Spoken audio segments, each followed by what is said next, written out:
shoot. Pullback, step back three. Bottom! The handoff. Jones for the tie. Oh, he's fouled! And one! He's still loose. Doherty the heave. Oh, my God! Southern Utah is going to do something they've never done. Go to the NCAA tournament. What's up, everybody? Another episode of the Straight Out of Whack podcast on this, I guess, throwback Thursday a little bit. We talked with, Lane Lord yesterday on Whack Wednesday, UTRW women's basketball. Today it is Abilene Christian men's basketball. With me from his from his new office, beautiful view as you can see in the background. Brette Tanner, ACU men's basketball head coach. Brett, you gotta talk about that view that you get to see almost every day, like on a daily basis. Yeah, it's pretty awesome, man. I got the practice football field is actually, I stare at the football stadium and the soccer pitch. I can watch a soccer game from up here. I fall into a wormhole every afternoon watching the football team practice. So I don't get a whole lot done after about 2:00, but it's pretty sweet. Julie and I are very, very blessed, man, for sure. Awesome. It's a good time. We had Julie on a couple of weeks ago, and she had the same background. So we love it there at the new Moody Arena. It's Moody Coliseum, right? Yeah, Anthony Arena and Moody Coliseum. There it is, right there. So I'm gonna play a clip here, and I want to play this so that I can ask Brett about his thoughts on this. And we're gonna play this. He was kind of skeptical when I brought this up, but I'm gonna play this real quick from practice the other day when he was mic'd up. So hold on just a second. What are we listening to? Man, it's super groovy, baby. Hey, Kodak Black, folks. Who's Kodak Black? Kodak Black. He's pretty good, though. He's pretty good. Is he related to Morgan Wallen? No. You know any Morgan Wallen? What's a country song you know? What's that song, Duncan? What? That Duncan put us on? Chupacabra? Hey, Jay Frank, you got Chupacabra? What do we got going on here? First off, I want to ask you, did Arian Simmons ever answer you that he knew any country music outside of the Chupacabra? No, he listens. So we have one day a week, man, where it's on Tuesday. We call it Tanner Tuesday. And on Tuesday, we listen to whatever I want to listen to. And so I forced them to listen to my music. Every other day is them. But he likes the Chupacabra song that one of our managers, who's now an assistant over at Harding, he used to put him on it. So Chupacabra is pretty much all he knows. He's gotten to know little Zach Bryan because I play it so much. But yeah, I'm trying to help him, broaden his horizons when it comes to music. I got to ask you, what's on the playlist on your Tanner Tuesday? Does it change or is it? A little bit of everything. I got Zach Bryan on, a lot of Zach Bryan on there right now. I change it up. Obviously, I like Morgan Wallen. I got some old stuff, some George Strait, some. I try not to have it slow stuff, I even got some Blackhawk from back in the '90s, Yes. But I got all kinds of good stuff. But I mix in a little Tupac every now and then, a little Warren G. I told them the other day I was tired of listening to all their stuff, and so I was going to introduce them to real good R&B, good hip hop, good rap. And so I brought some stuff from the '90s back, and I caught a couple of them bobbing their heads a little bit. I told them it was back when music was on beat. None of this stuff's on beat anymore. Yep. Regulators by Warren G. Yep, that was on the playlist the other day. Got me juiced up. Got me excited. We have a little Return of the Mac on there. Nice. All kinds of good stuff, man. Oh, good times. The old school, like you said, hip hop stuff that there was a beat to it. That's just right. Fantastic. All right, I'm going to play this other clip, and after it's done, you're going to have to tell me what your thoughts are. It's from an opposing team, so I just want your thoughts on what you saw. Just going to end it with a little bit of cat action. Let me see. Boom.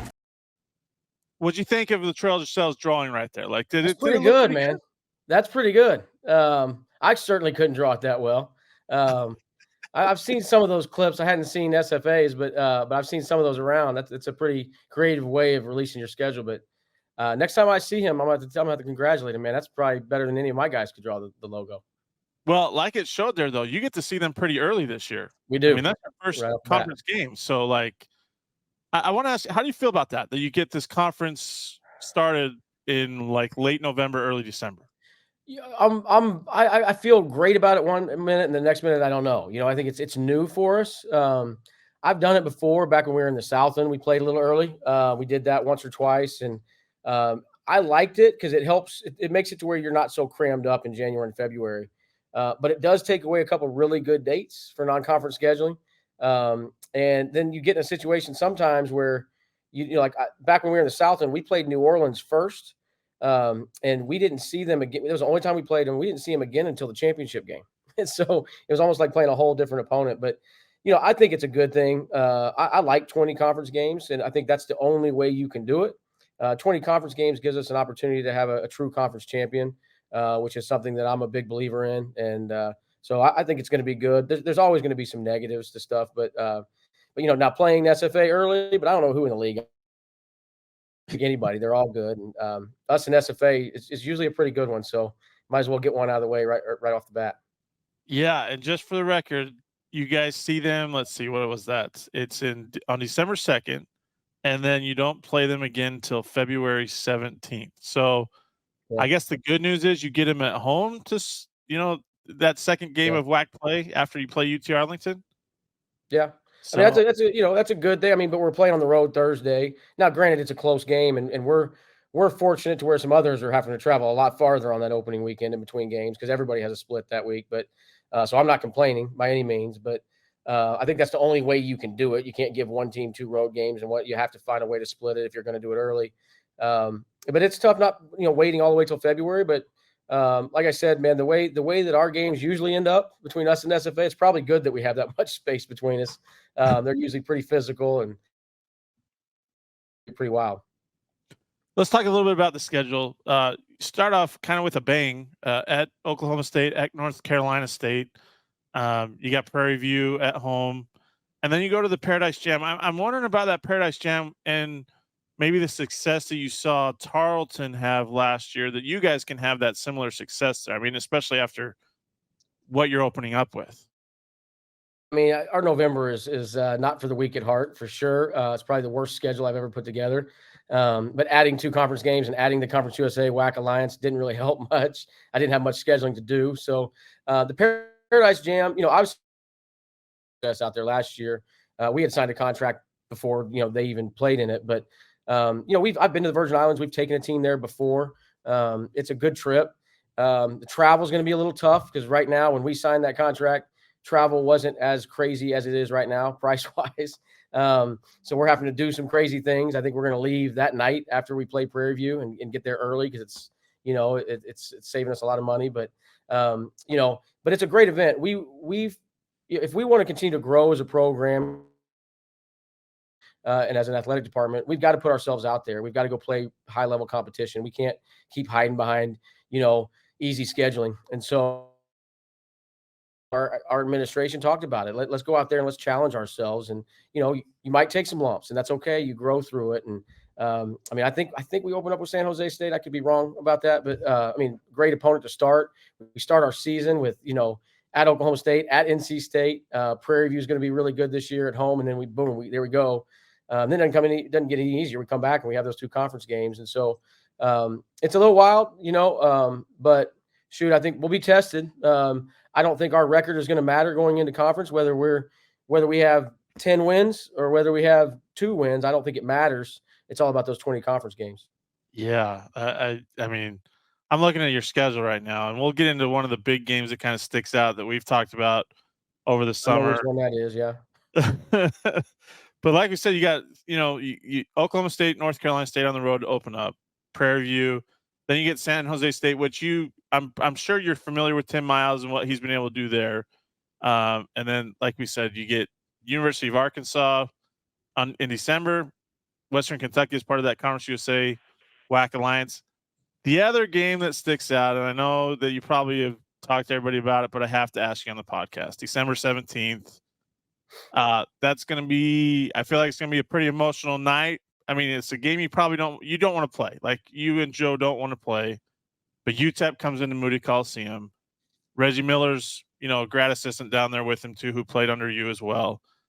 Like, thoughts on that? Like, is it just one of those unfortunate, that's the way it played out with this alliance, or is it just like we could have avoided this game at all costs? Yeah, well, it's our fault, right? Like we've talked about that. We're the ones that finished where we finished in the conference last year. So it wasn't a setup. It was where we finished. We fell across from each other. We would not schedule this game ever on our own, and I'm not looking forward to it.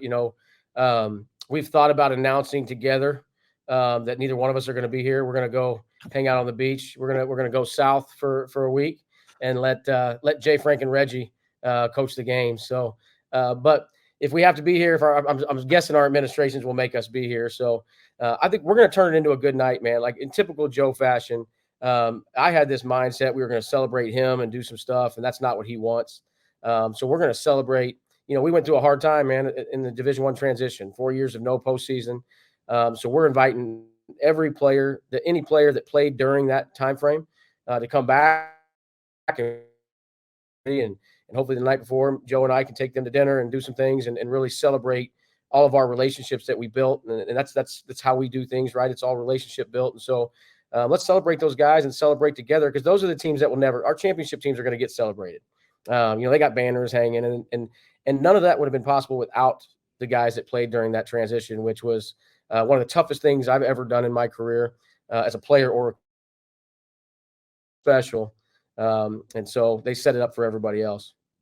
Yeah, I mean, we've texted about this, and how you said you didn't want to play it, and it's just, and fans will be like, "Well, we love that he's coming back." Like, what do you say to those that are like, they don't understand the dynamics there, where you don't want to play your mentor, or your guy that you coached with for so long, you have such a relationship with. Like, what do you say to them?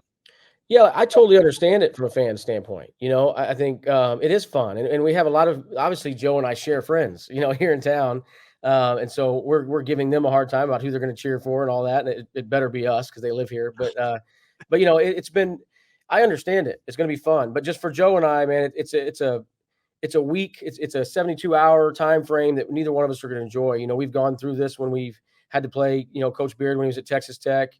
A lot of people don't realize, but another really, really good friend of ours that we're really close with is Steve Lutz at Western Kentucky. And, here I go, I draw both of them, and yeah. I would never schedule Steve and I would never schedule Joe. And here I go, I got to play them both. And so, but that deal with Joe, being here, it's going to be a good deal. I'm glad he's coming back. He has not laid his eyes on this facility. He has not been back. I mean, he's been back to Abilene, but he has not been to campus. But the good thing is that the majority are not here anymore. We only have a couple. And so that would have been even harder, I think, to come back and coach. I went through it as an assistant when I took a job within the league. I had to play against, guys I recruited and coached for 3 years, and as they whipped up on me. But, Joe doesn't have to go through playing against guys that he coached. I think that's going to help, hopefully, the process. Let's talk about the roster turnover a little bit. Damian Daniels, Tobias Cameron, they've run out of eligibility and so forth. I guess my question, and I think a lot of fans are wondering, who's the guy that's going to fill Damian's shoes? I mean, he was your floor general. Like, he made I don't want to say the little engine that could, because he was a big engine. Like, that dude was a rock, right? So, like, who is a guy that you feel is going to or could step into that role that he was as that floor general? Well, I think it's impossible to fill his shoes. I just talked to him as I was heading to lunch today. It's a special kid that I have a special relationship with, and we will always have it. And so I don't know if you can replace him. It was kind of like we talked about. We couldn't replace Reggie. Reggie was. We've been fortunate to have some special kids here, man. And but I think we have some good guys. We signed a really good point guard out of Howard Community College. A chance to be a good player. And then, but both of them are new. We have a couple other guys, Nasir DeGru from LSU Eunice, and Yaniel Rivera, a Puerto Rican kid that played in the NBA Academy. They're both young. So they're gonna probably have to take their lumps and play through the fire a little bit. So with the junior college transfer, I think it's going to be by committee. And then don't count out Hunter Jack Madden. I think we played him off the ball all year last year, but I think he's going to play on the ball quite a bit this year. Just because he can do it. He did it in junior college. We just didn't need him to with Damian. He did a heck of a job. I probably should have left him at the point when we played SFA here, and then blew a lead down the stretch because I took him off the ball. I should have probably kept him on the ball, but I think that we'll just have to do it by committee. We're gonna have to play a little different. We could, for the last 5 years, we've been able to get up 90 feet and pressure and do things and take chances because of guys like Reggie and Damian and Jay Frank, who's on my staff now. But we're changing things a little bit, nothing crazy. We're still going to do what we do, but we're having to make some adjustments because of that.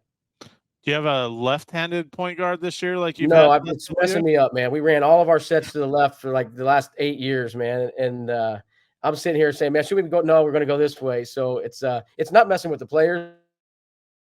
So I've constantly Coach Crass is having to tell me, Coach, man, we don't have lefties anymore. So yeah, that's been a challenge. Something different you'll see from the ACU point guards. Not a left-handed strong point guard. So we'll see. I want to talk about Hunter Jack Madden. You kind of mentioned him, but what are you expecting from him this year? He's been in your system a couple of years now. Like what are you expecting from him? You talked about maybe having him more be the point guard, having the ball in his hands, stuff like that. But like, what are you kind of expecting from him? I expect him to have a bigger role. He had a pretty big role for us towards the end of the year, but it always takes transfers. If you're a really good transfer, it takes about a semester to really find your groove, and I think him and Ali both found their groove about mid-January. And so now I expect a full season out of him. That's what me and him have been talking about. I think he's got to take on a little bit more of a leadership role, some ownership in this team. It's not, it's nobody. We've talked a lot about that. It's not anybody's team. It's our team, and he's got to take ownership and not defer to anybody else. I need him to do that, and his teammates need that. But I think he's got to score a little bit more for us than he did.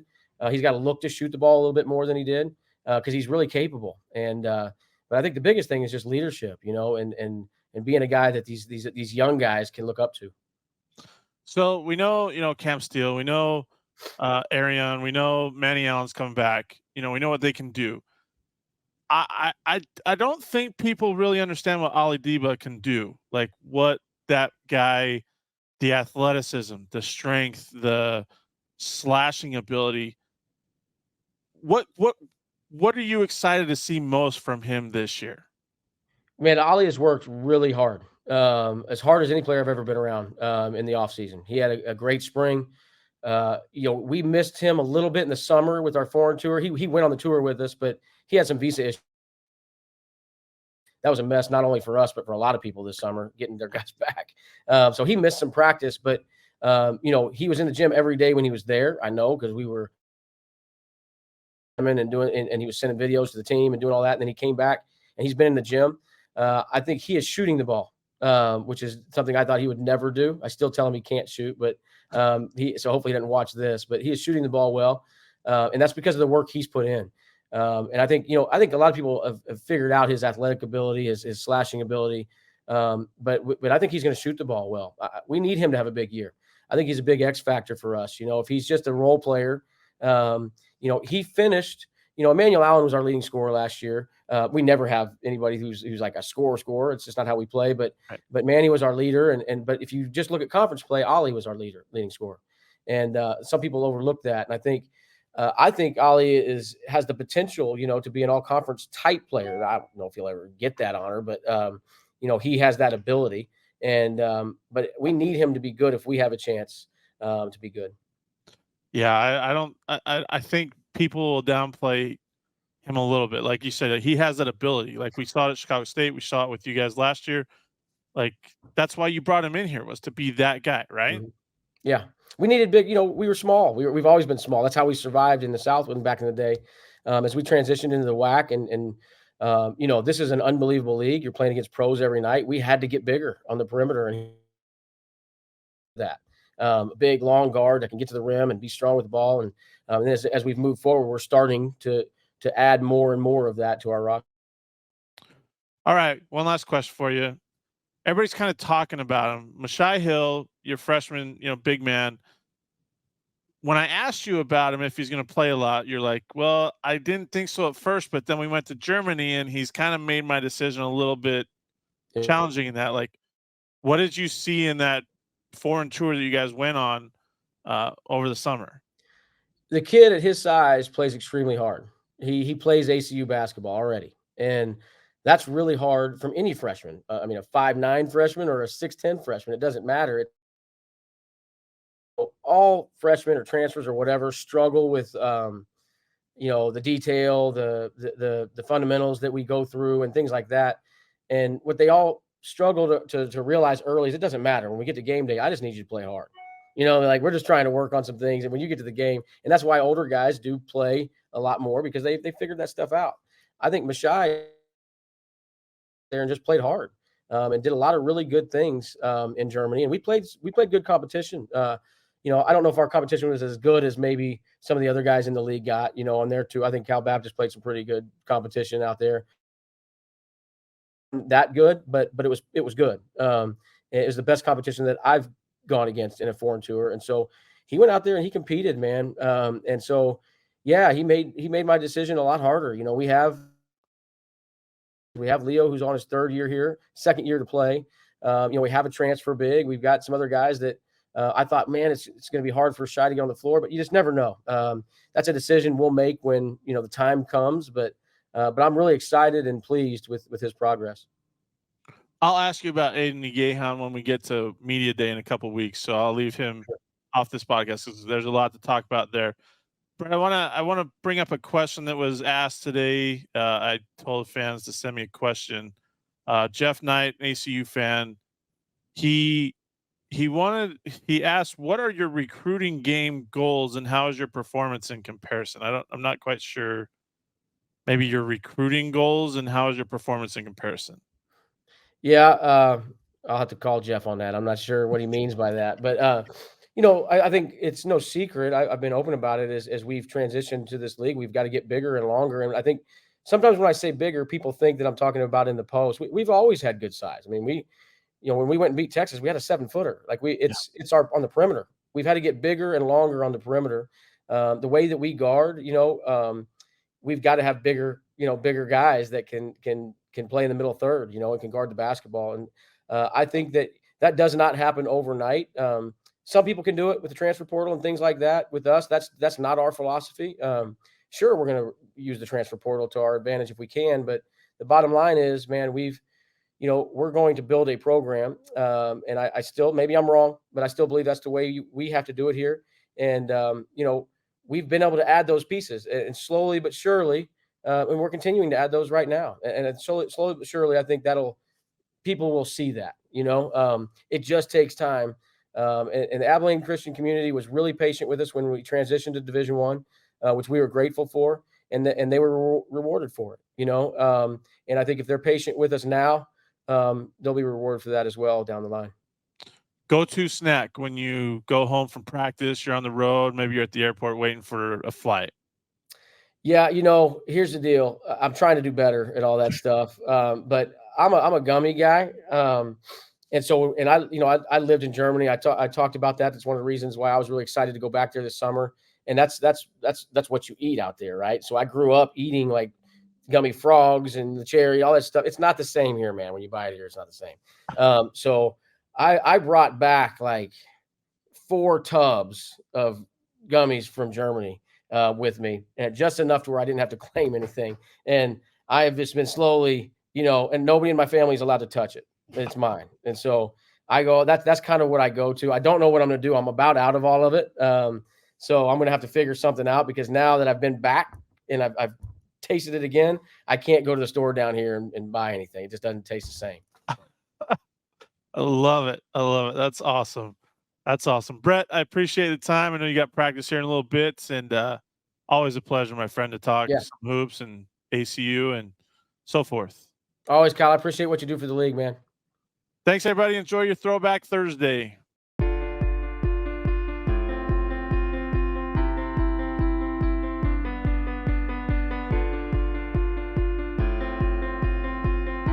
Thanks for listening to the Straight Outta Whack podcast.